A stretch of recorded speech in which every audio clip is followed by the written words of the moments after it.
ucapkan Assalamualaikum warahmatullahi wabarakatuh. Salam semangat pendidikan anti korupsi. Perkenalkan, nama saya adalah Alvin Ananda Putra. Saya adalah ketua dari kelompok 1. Dan pada kesempatan kali ini saya memohon izin untuk memperkenalkan nama-nama dari anggota saya terlebih dahulu. Yang pertama adalah saya sendiri Alvin Ananda Putra, yang kedua adalah Missy Adelia, yang ketiga adalah Felix Navalis, yang keempat adalah Fatur Rahman, yang kelima adalah Muhammad Rangga Fakhriansyah, yang keenam adalah Henny Susolawati, dan yang ketujuh adalah Yohanes Fiserjiu. Sebelumnya kami sudah membuat video wawancara kepada masyarakat yang memiliki profesi yang berbeda-beda, dan di dalam video wawancara ini kami mewawancarai mereka mengenai korupsi. Dan video itu sudah kami buat dan dijadikan satu di video ini. Oleh karena itulah saya sebagai ketua mengucapkan selamat menonton video kami. Terima kasih. Selamat pagi, maaf mengganggu. Perkenalkan, nama saya Yohanes Fiserjo. Saya dari Universitas Widya Agama, jurusan Administrasi Negara, Prodi Fisip.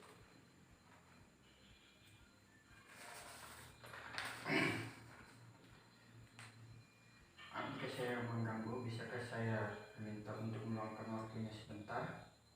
Ada beberapa hal yang saya ingin tanyakan berhubungan dengan korupsi.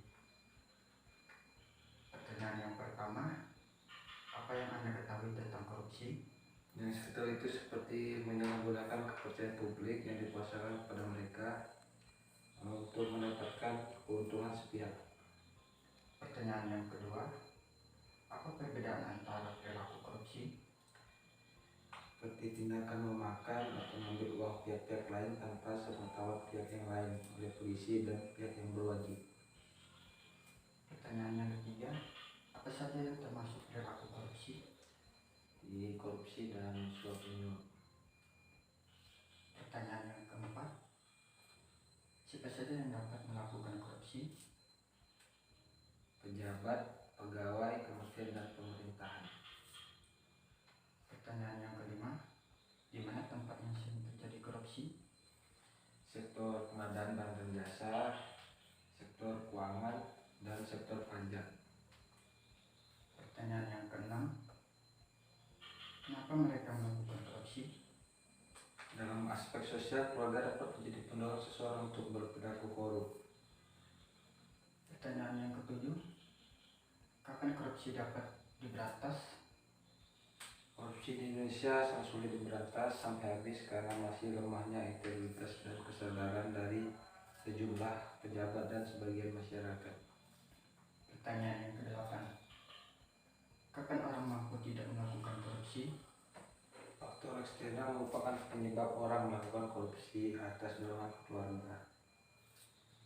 Pertanyaan yang sembilan, bagaimana cara yang efektif untuk menghilangkan korupsi dan perilaku korupsi? Berikan hukuman berat pada koruptor, menjadi pemimpin yang berintegritas, manfaatkan teknologi pada sistem yang baik dan yang benar. Di sini saya akan menjelaskan sedikit tentang korupsi. Definisi dan pengertian korupsi dan koruptor. Pengertian korupsi adalah tingkah laku atau tindakan seseorang atau menyalahgunakan kuasanya. Yang kedua, bentuk-bentuk korupsi dan koruptor: penggelapan, pencurian, penipuan, pemerasan, penyuapan. Yang ketiga, faktor penyebab korupsi: sifat serakah manusia, gaya hidup konsumtif demi diterima dalam lingkungan sosial. Banyak orang memilih untuk melakukan gaya hidup yang konsumtif. Yang keempat, dampak masif korupsi: dampak terhadap ekonomi, dampak terhadap sosial dan kemiskinan rakyat, rupanya otoritas pemerintahan. Yang kelima, nilai-nilai yang harus ditanamkan untuk mencegah terjadinya korupsi adalah meliputi kejujuran, kemandirian, kedisiplinan, tanggung jawab, kerja keras, sederhana, keberanian, dan keadilan. Yang keenam, peran definisi dan kelompok mencegah terjadinya korupsi. Memperkuat Dewan Perwakilan Rakyat atau DPR, memperkuat Mahkamah Agung, jajaran peradilan di bawahnya. Itu saja yang saya dapat sampaikan pada pagi hari ini. Saya ucapkan terima kasih. Ya, terima kasih juga atas pertanyaannya yang sangat luar biasa. Perkenalkan, nama saya Indi Sulawati. Saya mahasiswa Universitas Widya Tengah Samarinda, Fakultas Ilmu Sosial dan Ilmu Politik, Program Studi Ilmu Administrasi Negara. Di sini Pak ada beberapa pertanyaan yang sudah saya siapkan, yaitu mengenai korupsi. Jadi menurut Bapak, apa yang Bapak ketahui tentang korupsi? Ya, terima kasih juga sebelumnya. Korupsi yang Bapak ketahui itu adalah tingkah laku atau tindakan seseorang atau kita yang melanggar norma-norma yang berlaku. Dan korupsi juga yang Bapak ketahui adalah yaitu suap menyuap, gratifikasi, juga pemerasan. Jadi Bapak, apa sih perbedaan antara perilaku korup dan perilaku korupsi? Ya, perilaku korup mungkin yang Bapak ketahui ya. Perilaku korup itu kita melakukan yang namanya penyuapan. Penyuapan di sini mungkin Bapak bisa kasih contoh begini. Yang sering kita lihat adalah ketika ada orang yang melanggar aturan lalu lintas, ketika ditilang oleh polisi, seringkali orang yang melanggar tersebut memberikan uang damai pada polisi, yang seharusnya ketika ditilang harus mengikuti prosedur dan aturan yang berlaku, aturan hukum yang berlaku. Seringkali kita menyogok menyuap polisi agar kita terbebas dari tilang. Jadi selanjutnya perilaku korupsi. Perilaku korupsi ini mungkin kita mengambil yang bukan haknya kita.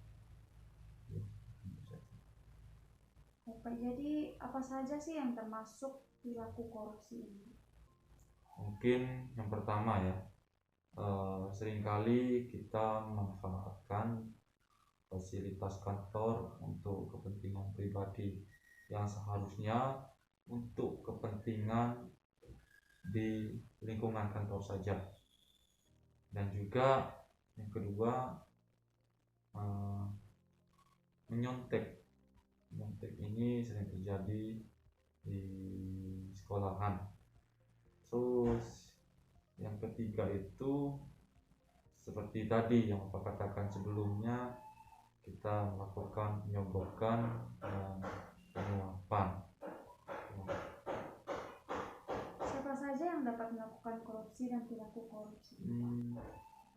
Semua orang berpotensi untuk melakukan korupsi. Jadi tergantung dari kesadaran diri sendiri. Mungkin bisa Bapak katakan PNS juga berpotensi untuk melakukan korupsi. PNS ini berbicara skala luas. Bisa dipersempit lagi, PNS ini contohnya seperti guru. Guru juga bisa berpotensi untuk melakukan korupsi. Jadi terus yang kedua, masyarakat sipil juga bisa berpotensi untuk melakukan korupsi. Dan mahasiswa, pelajar juga berpotensi untuk melakukan korupsi. Di mana tempat yang sering terjadinya korupsi? Itu bisa di sektor pengadaan barang dan jasa. Terus yang kedua, sektor keuangan dan perbankan. Ini yang kedua ini yang berpotensi sering terjadi, bukan berpotensi, yang sering terjadi korupsi. Terus yang ketiga, di sekolah-sekolahan juga sering terjadi yang namanya korupsi.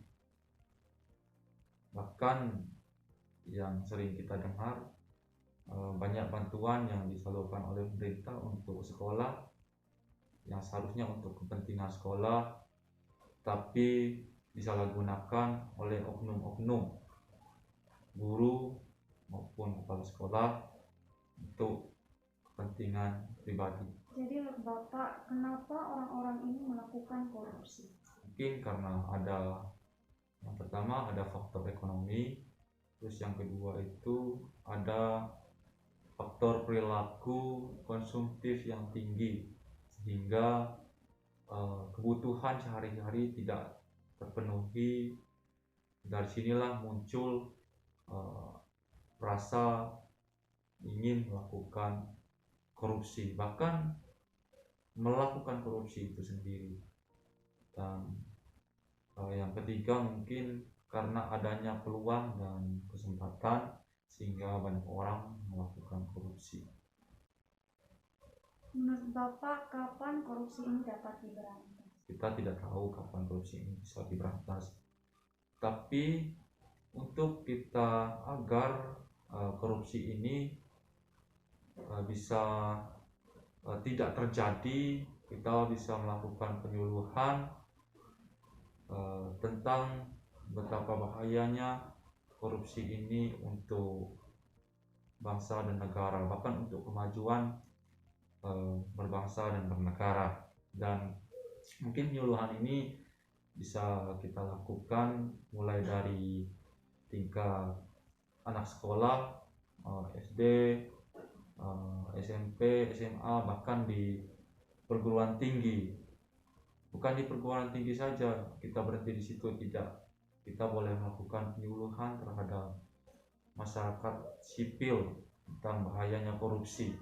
Dan di situ kita mulai menanamkan nilai-nilai kejujuran dan membangun pendidikan moral sejak dini, sejak dari anak kecil.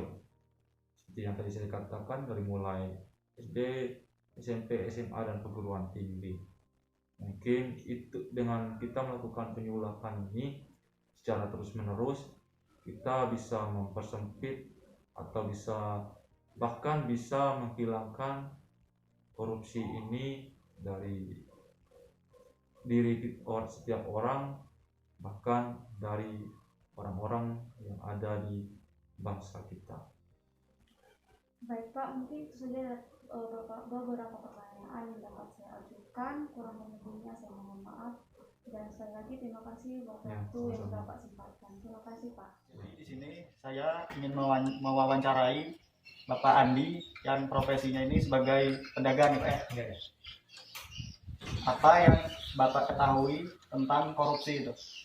Korupsi itu penyalahgunaan wewenang atau menggelapkan uang. Perbedaan perilaku korup dan korupsi itu apa? Korup, Bapak ketahui. yang saya ketahui korup itu adalah tindakan busuk. Korupsi? Kalau korupsi penyalahgunaan kepercayaan, penyalahgunaan keuangan. Iya. Oke. Apa saja yang termasuk perilaku korupsi? Suap menyuap, itu sogok menyogok. Ya. Siapa saja yang dapat melakukan perilaku korupsi? Pejabat, karyawan. Di mana tempat yang sering terjadi korupsi? Di sektor keuangan, di sektor pajak. Kenapa mereka itu melakukan korupsi? Karena masalah keuangan, masalah ekonomi. Masalah keuangan dan ekonomi. Ekonomi. Kapan korupsi dapat diberantas? Dari sekarang dengan mengadakan anti korupsi di masyarakat. Mengadakan anti korupsi di masyarakat. Kapan orang mampu tidak melakukan korupsi? Tidak menggunakan wewenang atau harus perilaku yang jujur. Perilaku yang jujur. Ya. Oke. Bagaimana cara yang efektif untuk menghilangkan korupsi? dengan cara memberi hukuman yang berat supaya mereka jerah. Baik, di sini saya akan menyampaikan beberapa poin-poin penting pengertian dari korupsi dan koruptor. Nah, jadi korup itu adalah perbuatan yang busuk, yaitu atau bisa dibilang seperti sogok atau menyuap. Itu adalah pengertian dari korup. Sedangkan korupsi itu adalah penggelapan uang. Itu juga perilaku busuk. Bisa disebut itu seperti mengambil keuangan negara dan merugikan masyarakat. Nah, yang selanjutnya itu ada pengertian dari koruptor. Koruptor itu adalah orang yang melakukan korupsi. Di sini ada bentuk-bentuk korup dan korupsi. Yang pertama itu ada gratifikasi, yang kedua itu kerugian keuangan negara, dan yang ketiga penggelapan jabatan. Jadi itu adalah bentuk-bentuk dari korupsi. Nah, poin yang selanjutnya itu faktor korupsi. Nah, jadi seperti yang diketahui, faktor korupsi itu ada dua. Yang pertama itu secara internal. Kalau secara internal itu adalah yang secara dari diri pribadi atau diri sendiri. Nah, yang kedua itu faktor eksternal. Faktor eksternal itu adalah faktor yang datangnya dari luar, seperti itu. Nah, lanjut di poin yang berikutnya. Di sini ada dampak masif dari korupsi. Yang pertama itu ada dampak ekonomi. Nah, jadi korupsi ini berdampaknya itu kepada ekonomi. Yang kedua berdampak kepada penegakan hukum. Yang ketiga dampaknya itu kepada politik dan demokrasi. Dan yang keempat itu dampaknya kepada sosial dan kemiskinan. Jadi itu dampak masif dari korupsi itu. Yang selanjutnya di sini ada nilai-nilai yang harus ditanamkan untuk mencegah terjadinya korupsi. Nah, menurut saya itu nilai yang pertama itu kejujuran, itu yang paling penting. Seseorang itu harus jujur. Dan yang kedua keadilan. Yang ketiga ada tanggung jawab. Yang ini juga sangat penting di kepribadian seseorang itu. Rasa tanggung jawab. Di sini poin yang selanjutnya adalah peran individu dan kelompok mencegah terjadinya korupsi. Menurut saya mahasiswa ini dapat berperan terhadap perilaku korupsi ini dengan terjun ke masyarakat untuk mengajak masyarakat melakukan gerakan anti korupsi dan menuntut pemerintah itu agar melakukan peraturan yang adil untuk masyarakat. Mungkin seperti itu saja yang bisa saya sampaikan. Terima kasih kepada Bapak Andi yang sudah bisa hadir. Sebelumnya itu saja. Wassalamualaikum warahmatullahi wabarakatuh. Shalom, perkenalkan nama saya Felis Nopalix. Saya berasal dari Samarinda, Kecamatan Samarinda Seberang, Kelurahan Mangkuparas, Jalan Manunggal, Gang Manunggal, RT 19. Saya berkuliah di Universitas Widya Mahakam, Fakultas Ilmu Sosial dan Politik dengan jurusan Administrasi Negara NPM 2163-20-1043. Saat ini saya akan mewawancarai Vincentius Yudhistira dengan tema korupsi. Nah, pertanyaan pertama, apa yang Anda ketahui tentang korupsi? Korupsi itu adalah sebuah tindakan yang tidak jujur yang dengan memanfaatkan jabatannya demi menguntungkan bagi pribadi dan juga orang lain. Pertanyaan kedua, apa perbedaan antara perilaku korup dan perilaku korupsi? Jadi kalau perilaku korup itu artinya sangat busuk, suka menerima uang seperti uang suap atau uang sogok dan untuk kepentingannya sendiri dan juga sebagainya. Sementara korupsi artinya perbuatan busuk juga sama, tapi perbedaannya sedikit, yaitu seperti penggelapan uang, penerima uang sogok dan juga sebagainya. Pertanyaan ketiga, apa saja yang termasuk perilaku korupsi? Yang termasuk dalam perilaku korupsi seperti merugikan keuangan negara, suap menyuap, perbuatan curang, gratifikasi, pemerasan, penggelapan dalam jabatan. Jadi seperti ya. Ya. Pertanyaan yang keempat, siapa saja yang dapat melakukan korupsi dan perilaku korupsi? yaitu orang-orang yang suka melawan hukum dan untuk memperkaya dirinya sendiri, karena semua manusia itu belum puas kalau tidak mendapatkan kepuasan tersendiri, sehingga mereka melakukan tindak yang mereka sukai dan juga curang seperti itu. Pertanyaan kelima, di mana tempat yang sering terjadi korupsi?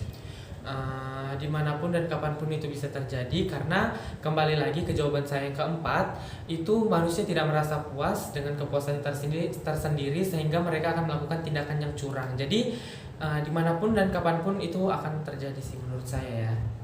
Jadi tempatnya itu seperti yang sering terjadi itu di mana? Yang sering terjadi itu ya di kantor-kantor, mungkin seperti itu ya, salah satu contoh. Pertanyaan keenam, kenapa mereka melakukan korupsi?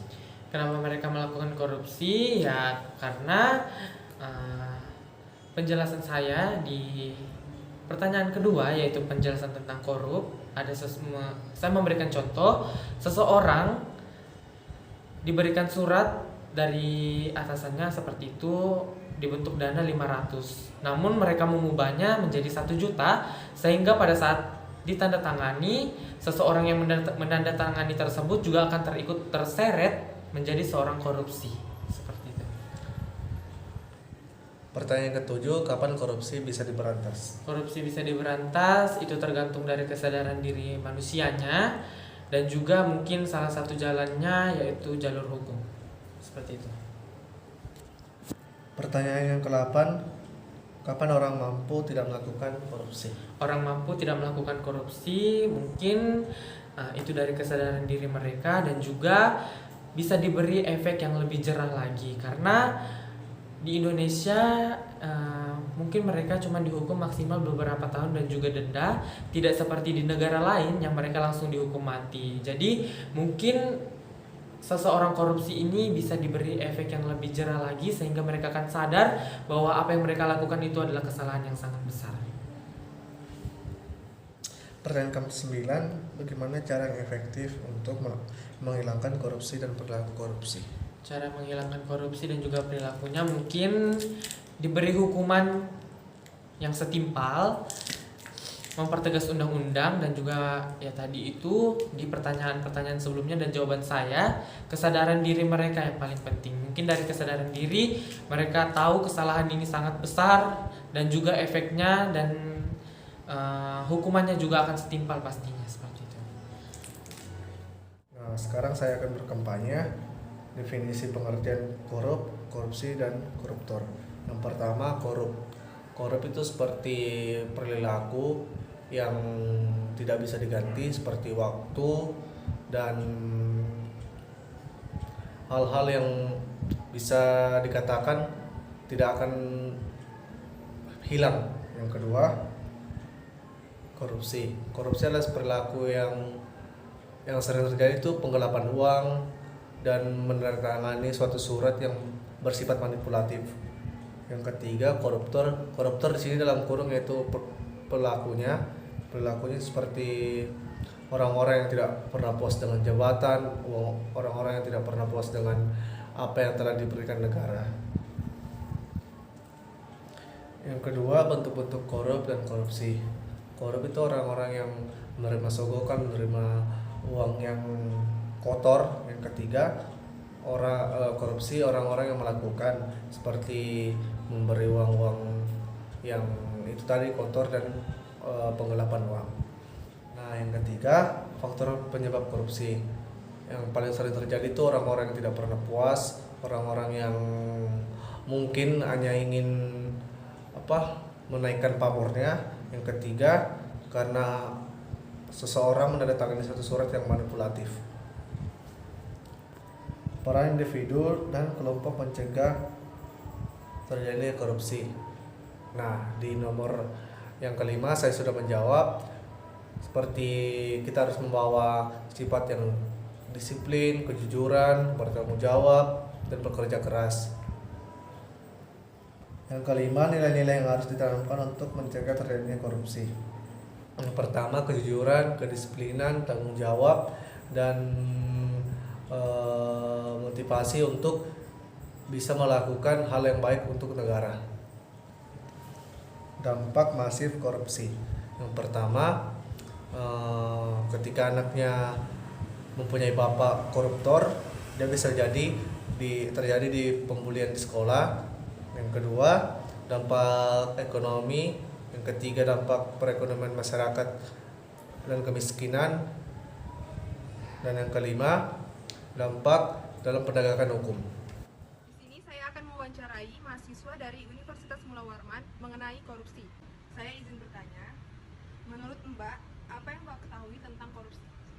Yang saya ketahui mengenai korupsi adalah penyalahgunaan kekuasaan atau wewenang untuk kepentingan pribadi, termasuk menggunakan uang rakyat salah satunya. Baik, saya sepakat dengan apa yang Mbak katakan. Jadi korupsi adalah perbuatan tidak bermoral yang dilakukan oleh seseorang untuk memperkaya diri sendiri, seperti penggelapan uang dan menerima uang sogok dapat merugikan negara dan perekonomian negara. Lalu menurut Mbak, apa perbedaan antara perilaku korup dengan perilaku korupsi? Sebelumnya Mbak, untuk perilaku korup saya kurang paham ya mengenai bagaimana pengertian dari perilaku korup. Saya hanya mengetahui sedikit mengenai perilaku korupsi. Seperti itu Mbak. Baik, mungkin Mbak bisa menjelaskan sedikit tentang perilaku korupsi. Nah, untuk perilaku korupsi seperti yang saya katakan tadi di awal, itu merupakan penyalahgunaan kekuasaan atau wewenang untuk kepentingan pribadi, termasuk salah satunya adalah menggunakan uang rakyat. Baik, saya akan menjelaskan sedikit tentang perbedaan antara perilaku korup dengan perilaku korupsi. Jadi perilaku korup, kata korup ini bisa diartikan seperti busuk, buruk, dan suka memakai barang atau uang yang dipercayakan kepadanya. Sedangkan perilaku korupsi ini adalah sebuah tingkah laku yang menyimpang dari tugas-tugas jabatannya dalam negara. Lalu menurut Mbak, apa saja sih yang termasuk dalam perilaku korupsi? Menurut saya yang termasuk salah satu dari perilaku korupsi itu adalah suap, kemudian penggelapan uang, seperti itu Mbak? Ya betul Mbak, yang Mbak sebutkan tadi termasuk ke dalam perilaku korupsi. Selain yang Mbak sebutkan tadi, perilaku korupsi yang lainnya adalah seperti penipuan, pemerasan, favoritisme, atau pilih kasih terhadap seseorang. Pertanyaan selanjutnya, menurut Mbak, siapa saja sih yang dapat melakukan tindakan korupsi ini? Nah, menurut saya untuk orang-orang yang pernah melakukan tindak pidana korupsi, seperti yang sudah banyak kita dengar dan saksikan di media ya Mbak, banyak perilaku korupsi yang dilakukan oleh pejabat-pejabat kalangan atas, seperti kemarin ada Kementerian Kelautan dan Perikanan, kemudian anggota DPR, dan tidak menutup kemungkinan petinggi-petinggi perusahaan pun ikut terlibat di dalam perilaku korupsi tersebut. Maksudnya seperti itu. Ya Mbak, yang Mbak sebutkan tadi itu saja masuk dalam salah satu pelaku korupsi. Lalu menurut Mbak, di mana saja sih tempat yang sering terjadi tindak perilaku korupsi? Nah, biasanya perilaku korupsi ini di sektor-sektor pertanian ya Mbak, setahu saya seperti sektor pajak, kemudian pendapatan negara, kemudian sektor perbankan, seperti itu. Ya betul Mbak. Selain itu, tempat yang rawan sering terjadi korupsi ini bisa juga terjadi di sektor perdagangan barang dan jasa dan sektor bea cukai. Menurut Mbak, kenapa sih mereka ini melakukan perilaku korupsi? Biasanya alasan untuk mereka melakukan perilaku korupsi itu ada faktornya ya Mbak. Biasanya ada faktor kesempatan dengan kebutuhan. Nah, untuk kesempatan ini biasanya kesempatan ini terbuka luas gitu.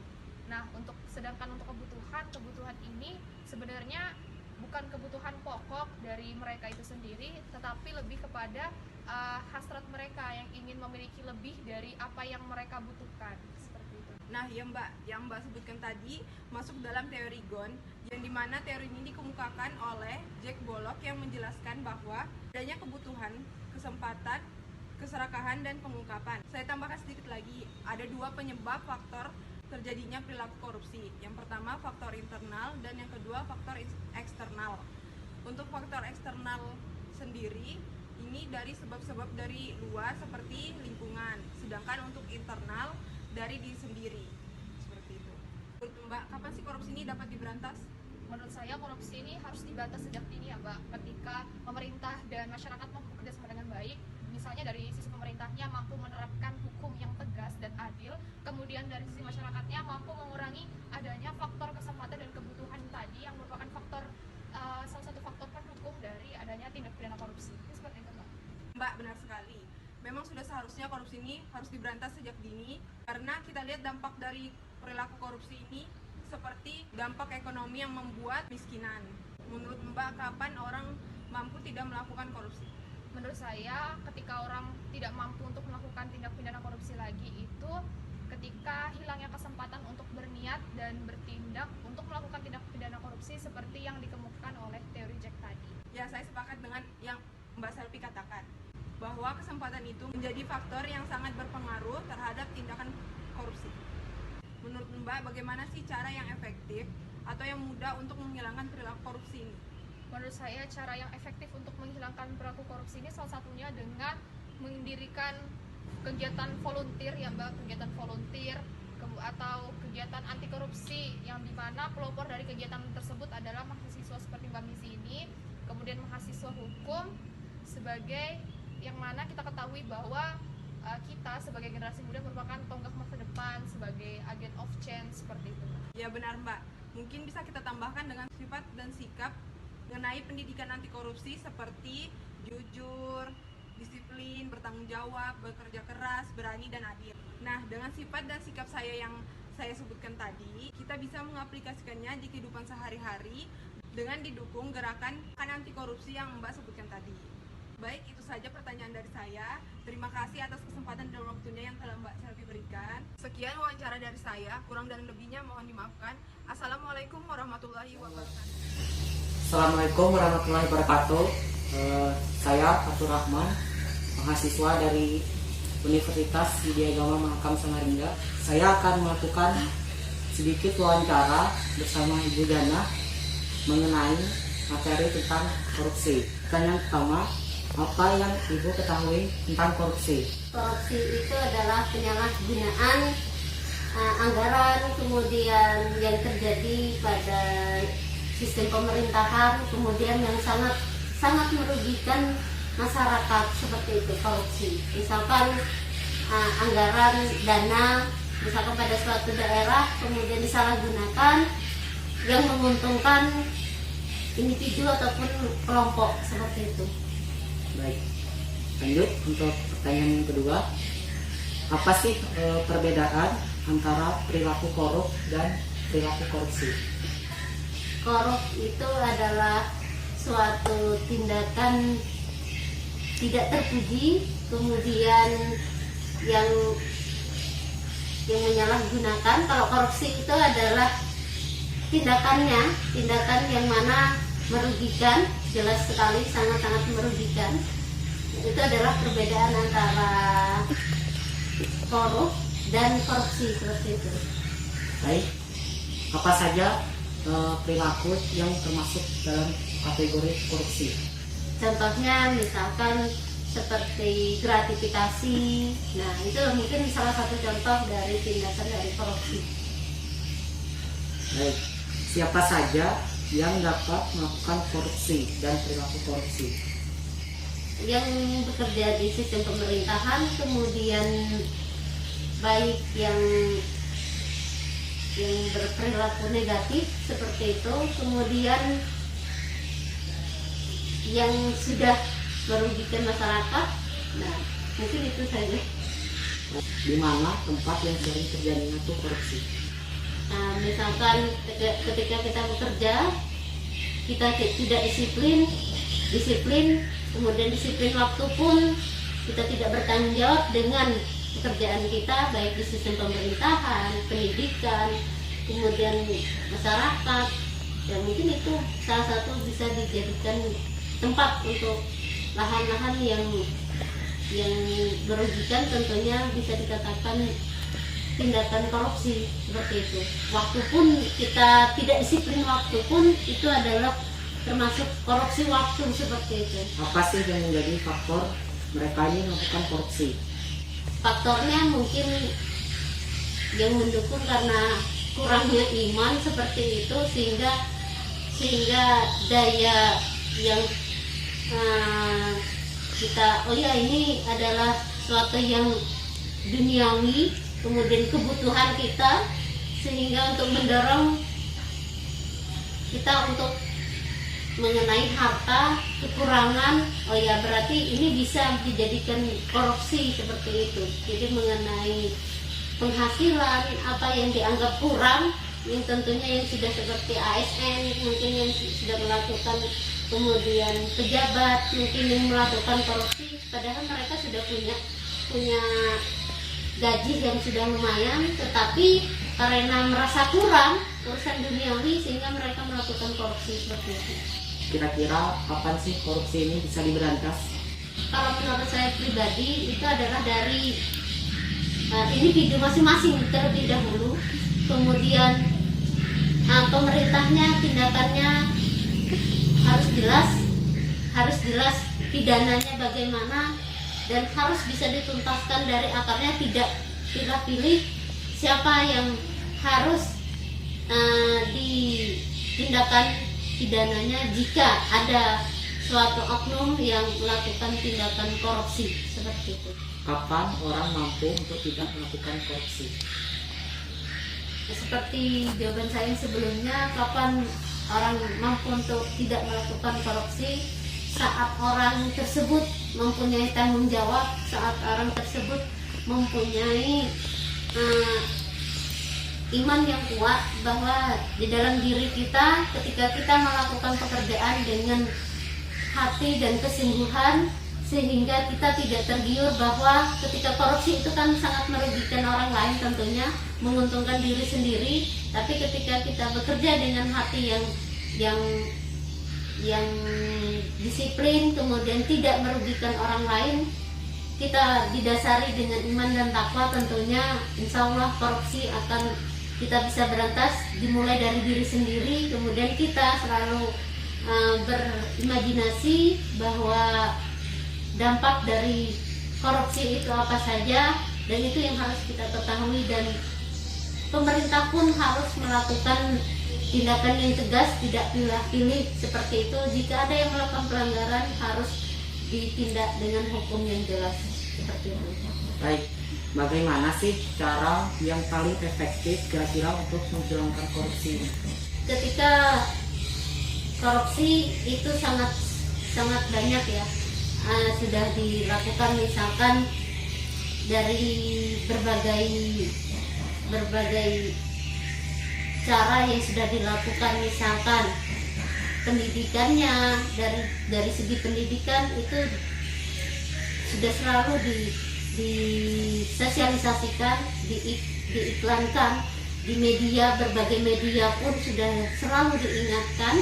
Kemudian caranya seperti itu, kemudian tindak pidananya jelas, kemudian pemerintah juga harus sangat mendukung dari pihak individu, dari pihak pemerintah yang terbawah seperti di bawah dulu. Kemudian misalkan kita di daerah pedesaan seperti ini, dari diri sendiri, kemudian aparat desanya, kemudian kecamatannya, kemudian berbagai aspeknya kita harus tahu, dan selalu sering dilakukan sosialisasi di bidang pendidikan pun apa sih dampak korupsi seperti itu, sehingga ketika nantinya anak-anak yang nantinya sebagai tubuh untuk menjadi generasi penerus itu mengetahui bahwa apa saja dampak dari korupsi itu sendiri, seperti itu. Baik, mungkin itu saja pertanyaan yang mau saya sampaikan kepada Ibu Diana. Mungkin sampai di sini saja untuk wawancara saya pada hari ini. Terima kasih kepada Ibu Diana yang telah bersedia meluangkan sedikit waktunya. Mungkin itu saja dari saya. Kurang dan lebihnya saya mohon maaf. Saya kiri. Wabillahi taufiq wal hidayah. Wassalamualaikum warahmatullahi wabarakatuh.